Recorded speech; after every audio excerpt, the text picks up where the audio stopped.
Hii ni Dira ya Dunia kutoka idhaa ya Kiswahili ya BBC. Jina langu ni Hamida Abubakar. Taarifa yetu kuu usiku huu: Israeli inasema imemuua kamanda wa jeshi la wanamaji la Iran ambaye ni mtu muhimu katika kuzuia safari za meli katika mlango wa bahari wa Hormuz.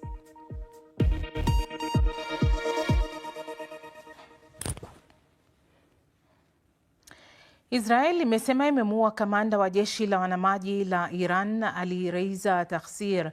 Waziri wa ulinzi wa Israel Katz amesema Takhsir alihusika moja kwa moja na kitengo cha kigaidi cha kulipua mabomu na kuzuia safari za meli katika mlango wa bahari wa Hormuz.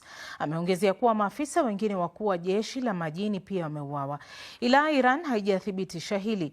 Leo Alhamisi, mashambulizi Mashariki ya Kati yameendelea huku Iran ikirusha makombora kote katika eneo hilo, ikiwa ni pamoja na mashambulizi yaliyosababisha vifo vya watu wawili huko Abu Dhabi.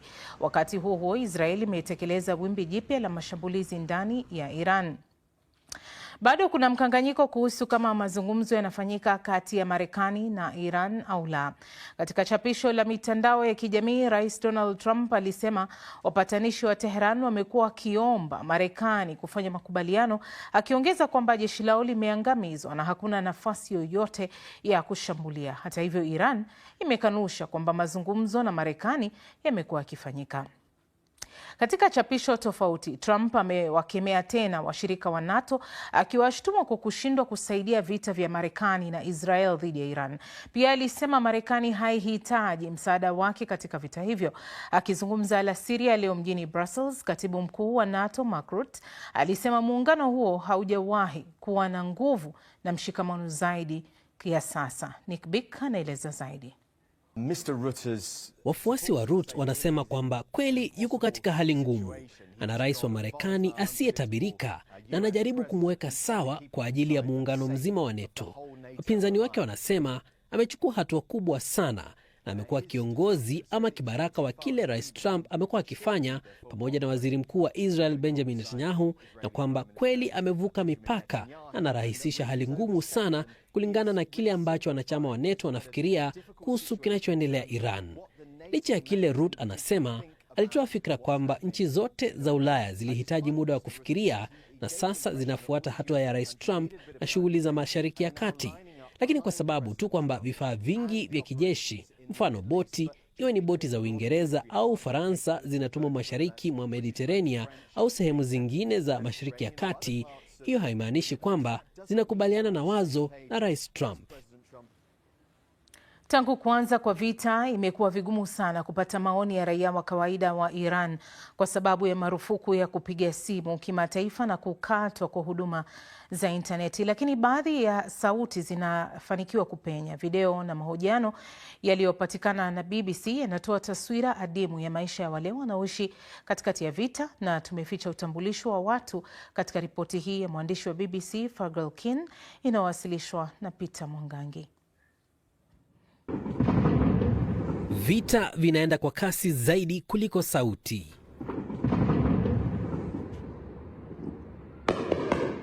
Hofu ikiongezeka gizani. Mawingu mazito ya moshi kutoka kwa mafuta yanayoungua yakisambaa katika maisha ya kila mtu, raia na wanajeshi. Milipuko ikiharibu majengo na kusababisha vifo. Tukitumia vyanzo vya kuaminika ndani ya Iran, tumepata ushuhuda unaofichua maisha yaliyovurugwa na vita. Zahra si jina lake halisi. Alikuwa akisafisha nyumba yake kwa ajili ya Nowruz, mwaka mpya wa Kiajemi ambao husherehekewa kwa wiki mbili. Kila kitu ndani kilibadilika kuchukua rangi nyeusi kutokana na mafuta.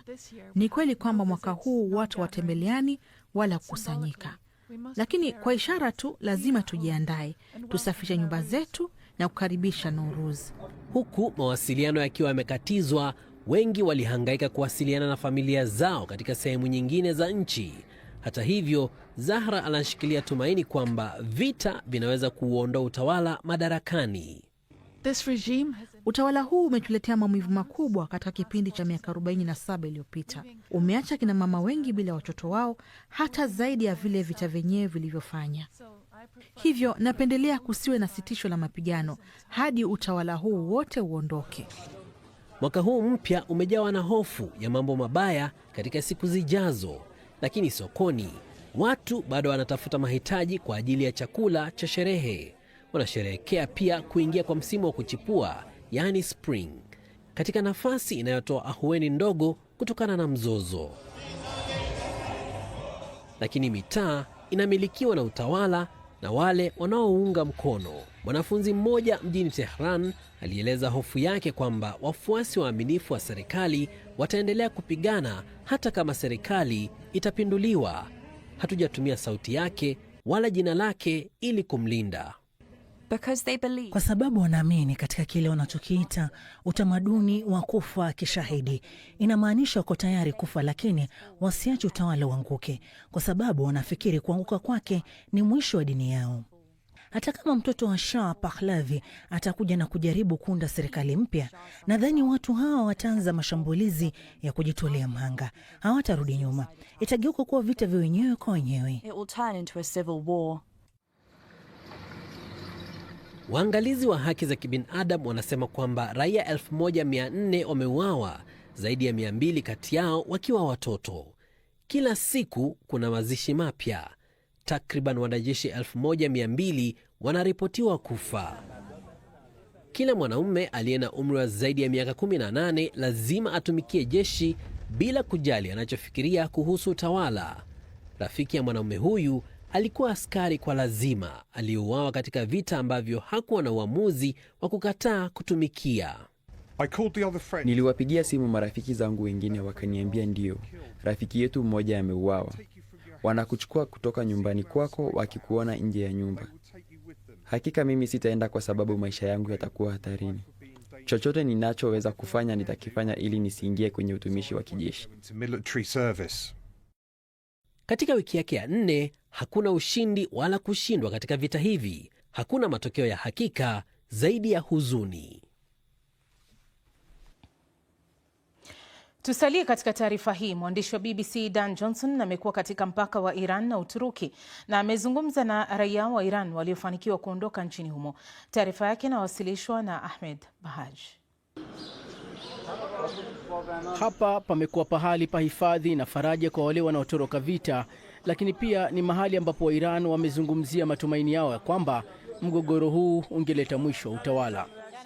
Esma ameivukisha familia yake mpakani kwa kuhofia kushambuliwa na mabomu ya Marekani.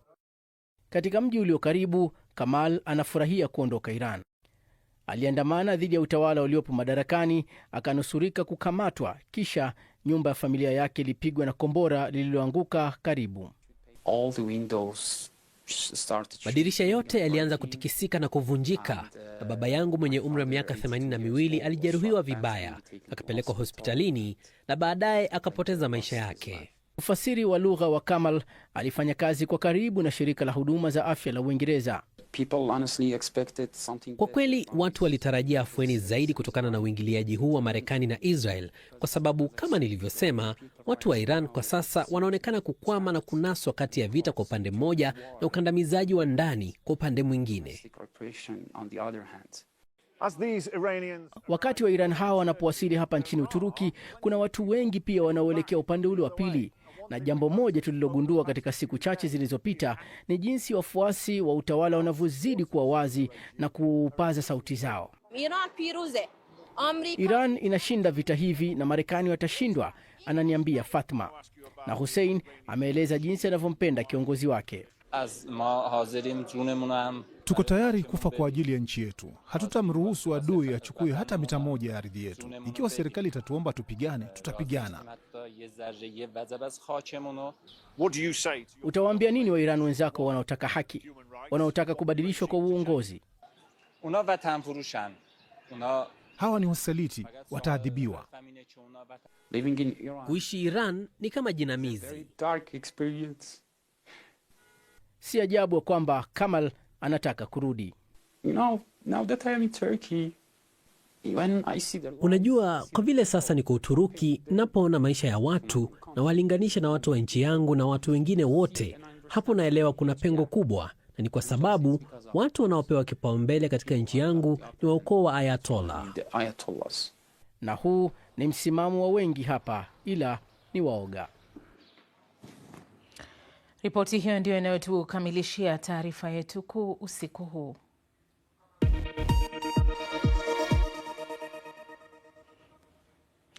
Baraza la Usalama la Umoja wa Mataifa limepitisha azimio linaloshutumu utumwa kuwa uhalifu mkubwa dhidi ya ubinadamu. Ghana iliwasilisha pendekezo hilo ambalo pia limetoa wito kwa wanachama wa Umoja wa Mataifa kuzingatia kuomba radhi kwa biashara ya utumwa pamoja na kuanzishwa kwa mfuko wa kimataifa wa kufidia walioathirika.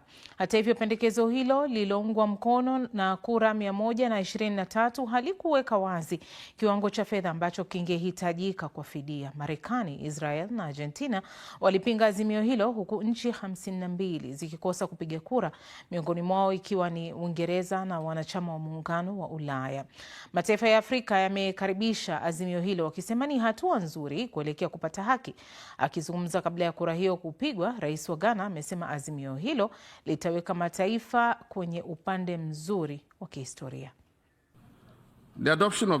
Kupitishwa kwa azimio hili kunatulinda dhidi ya kusahau na pia inakosoa ustahimilivu wa utumwa.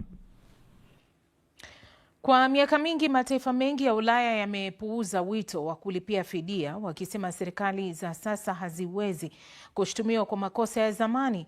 Katibu mkuu wa Umoja wa Mataifa ambaye ni raia wa Ureno amekiri historia ya utumwa ya nchi yao. Nafikiria kuhusu sheria ambazo ziliwanyima watumwa haki ya kusoma, uhuru na utu, uchumi, kifedha na mifumo ya kibiashara iliyoruhusu mataifa tajiri ikiwemo nchi yangu mwenyewe kujenga utajiri kwa maisha na nguvu zilizoibiwa.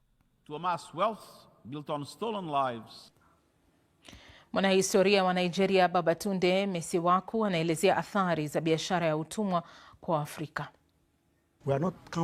Hatuwahesabu wale tuliowapoteza wakati wa safari za bahari kuelekea Marekani, Ulaya na sehemu zingine za dunia.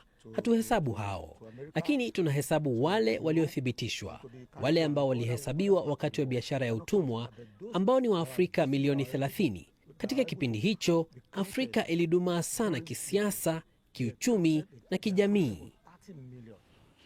Matangazo haya yanapeperushwa na Star TV Tanzania, One Luo TV nchini Uganda, Mishapi TV huko DRC, pamoja na KTN na K24 TV nchini Kenya.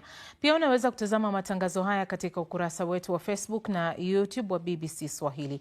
Ukitaka maelezo zaidi, unaweza kuyapata kupitia simu yako ya mkononi, bbc.com/Swahili.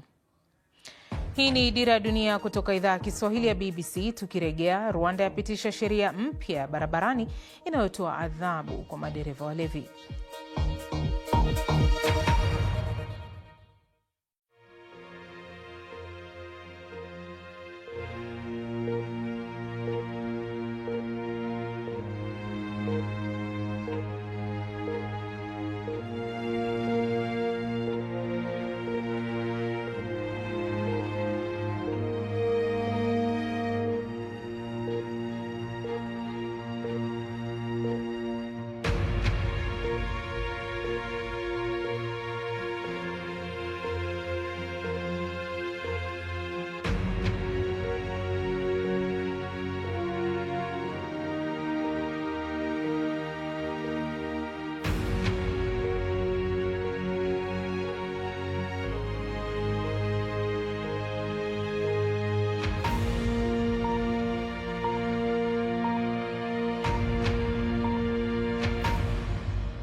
Karibu tena, hii ni Dira ya Dunia kutoka idhaa ya Kiswahili ya BBC. Jina langu ni Hamida Abubakar.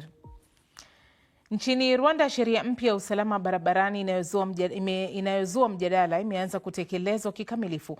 Ni sheria inayoweka adhabu kali, ikiwemo kifungo cha hadi miezi 3 kwa dereva atakayekamatwa akiendesha gari akiwa mlevi. Serikali inasema sheria hii imekuja kupunguza ajali za barabarani ni zinazosababishwa na uzembe na ulevi, lakini baadhi ya madereva na wanasiasa wameonyesha wasiwasi wao kuhusu ukali wa adhabu hizo. Ive Buchana anaripoti zaidi. Eric ana uzoefu wa miaka 10 katika udereva. Hivi karibuni alinyang'anywa leseni yake, akafungwa siku 7 na gari lake kuzuiliwa baada ya kukamatwa akiwa amekunywa pombe kuzidi kiwango. Ingawa kuacha pombe kumemshinda, sasa amechukua hatua mpya kwa hofu ya sheria hii mpya. Mimi nilipofungwa, familia yangu ilibaki na umaskini mkubwa. Nilifungwa nikaenda mahakamani, kisha nikaenda kukomboa gari langu lililokuwa limezuiliwa. Kuhusu pombe, hadi leo nimeshindwa kuiacha kabisa. Lakini sasa hivi nikinywa, natafuta dereva wa kuniendesha.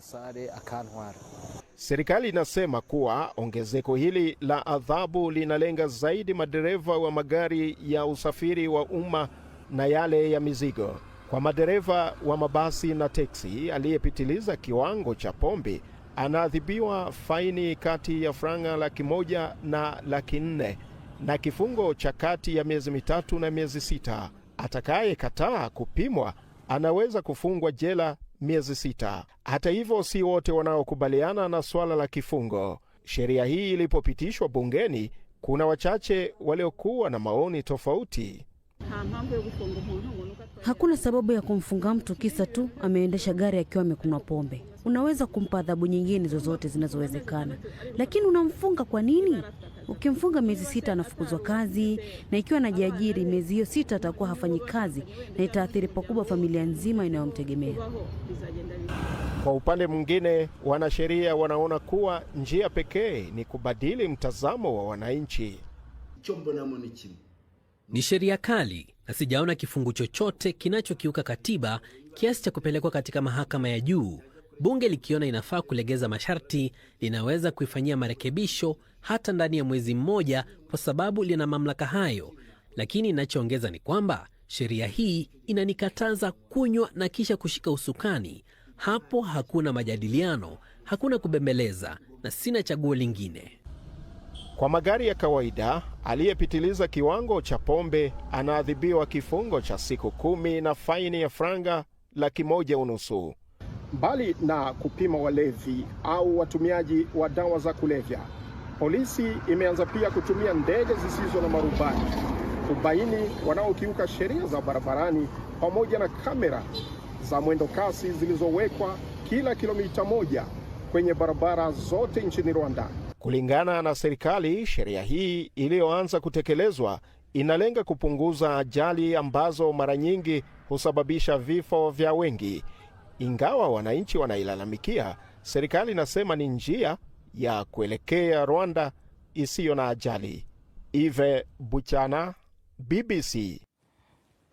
Matangazo yetu ya redio pia yanasikika kupitia mtandao wetu bbc.com/Swahili, ambapo unaweza kumsikiliza Victor Kenani, huyo hapo katika Amka na BBC, pamoja na Dira ya Dunia redio kila siku ya wiki saa 12 kamili asubuhi na saa 12:30 jioni.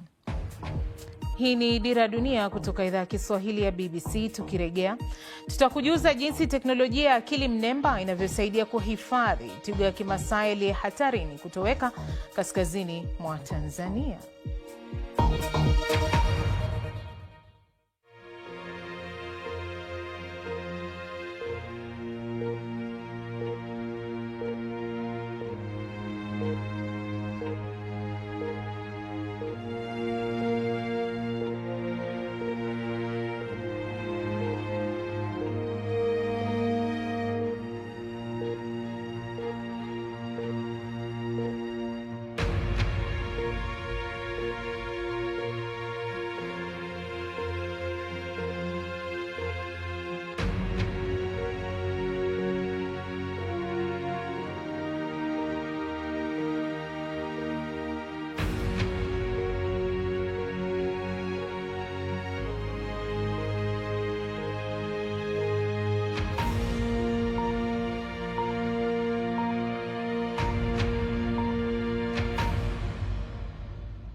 Karibu tena, hii ni Dira Dunia kutoka idhaa ya Kiswahili ya BBC. Jina langu ni Hamida Abubakar. Twiga wa Kimasai anayepatikana nchini Tanzania na Kenya ameorodheshwa kama mnyama aliye hatarini kutoweka kwa mujibu wa shirika la kimataifa la uhifadhi wa mazingira. Idadi yake imepungua kwa zaidi ya 50% kutoka takriban twiga 71,000 miongo mitatu iliyopita. Wahifadhi katika mbuga za wanyama za Tarangire na Serengeti kaskazini mwa Tanzania wanajaribu kubadilisha hali hii kupitia utafiti wa kufuatilia kwa karibu maisha ya wanyama hao. Sasa teknolojia ya akili mnemba, yani AI, inabadilisha hilo kwa kupunguza kazi ambayo ingechukua takriban miezi kadhaa hadi kwa sasa inatumia dakika chache tu kukamilisha hilo. Igan Sala ametutumia ripoti hii kutoka Tarangire. Twiga ni alama na fahari ya Tanzania. Uwepo wake ni kichocheo cha uchumi. Kama ilivyo kwa wanyamapori wengine, nao wako hatarini kutokana na magonjwa na uwindaji haramu. Hizi ni jitihada za makusudi kuwafuatilia na kuwatambua. Taasisi ya Wild Nature Institute tangu mwaka wa 2011 imekuwa ikifanya kazi hii ya kuwatambua twiga kwa kupitia mabaka yao kwenye ukanda wa kaskazini, hasa hifadhi ya taifa ya Tarangire, Serengeti na Ziwa Manyara. Twiga wana alama ambazo hazifanani. Hakuna twiga wawili wanaofanana alama zao. Alama zao za mabaka ya ngozi ni kama alama zetu za vidole. Kwa hiyo tukipiga picha twiga mmoja, tunaweza kumtambua baadaye tukiangalia zile alama zake. Kinachofanyika hapa ni upangiliaji wa taarifa zilizokusanywa kwa ajili ya utambuzi wa kila twiga kwa kutumia mabaka yake ya kipekee ambayo hayalandani na twiga mwingine yoyote. Aina hii ya utafiti pia inajali ustawi wa wanyama hao, kwani hawakamatwi wala kudungwa sindano wakati wa utafiti kama ilivyo kwa wanyama wengine. Hapo awali watafiti wa twiga walilazimika kuchora mabaka ya kipekee ya twiga kwa mkono kwenye daftari. Wangeenda porini na kujaribu kutambua twiga kwa kuwatazama kwa macho na kisha kuchora mabaka yao. Alafu baadaye kukaja kamera. Watu wakawa wanapiga picha na kuzichapisha. Lakini wakati wote walitakiwa kulinganisha mabaka yao kwa macho, na ukiwaza kuhusu hilo, twiga wengi ambao wangetambuliwa kwa njia hii ni chini ya twiga 100, na ilikuwa kazi nyingi. Akili unde kwa sasa haikwepeki na imekuwa msaada mkubwa kwenye kutatua na kurahisisha mambo mengi. Utafiti wetu unatusaidia kubaini ni wapi twiga wanahitaji msaada wetu zaidi, unatusaidia kubaini tishio kwa maisha yao na tunaweza kufanya nini ili kuwasaidia. Kwa mfano, tunajua kwamba kwenye mipaka ya hifadhi ndipo tunapohitaji labda kuelekeza nguvu zaidi za walinda usalama wa wanyamapori, au pale malisho yanapopungua kwa sababu ya kilimo, tunajua inabidi tuweke mipango bora ya matumizi ya ardhi katika maeneo hayo.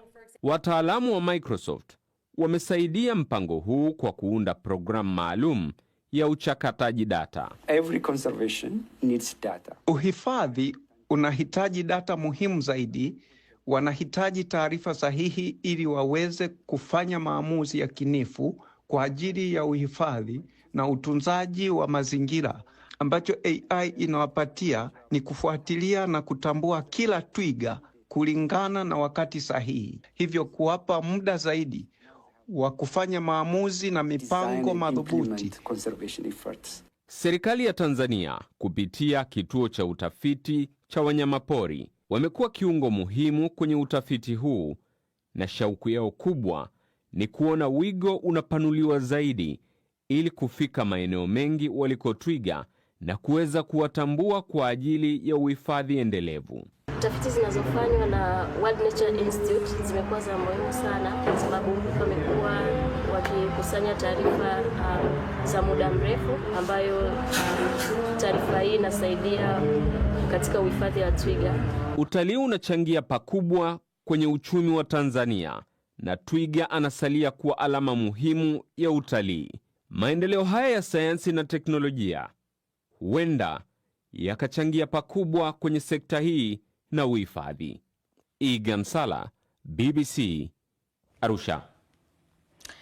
Na asante sana Igan Sala kwa taarifa hiyo. Na sasa tutupie macho ukurasa wetu wa interneti. Hapa kuna taarifa mbalimbali ikiwa ni pamoja na makala za michezo, picha na video. Taarifa unayoipata pale inasema Trump asema Marekani itakuwa ndoto mbaya zaidi kwa Iran ikiwa haitakubali mpango wa amani. Halafu pia taarifa nyingine pale, nani anataka nini na kwa nini katika mazungumzo ya Marekani na Iran, ni taarifa ambayo utasoma kwa undani zaidi, mtazamaji, ikiwa Iran imekataa kufanya mazungumzo yoyote na Marekani, na Marekani nayo inasisitiza, Donald Trump akisema kuna watu maalum naozungumza nao ambao wanataka sana makubaliano yafanyike ili kuweza kusitisha vita hivi.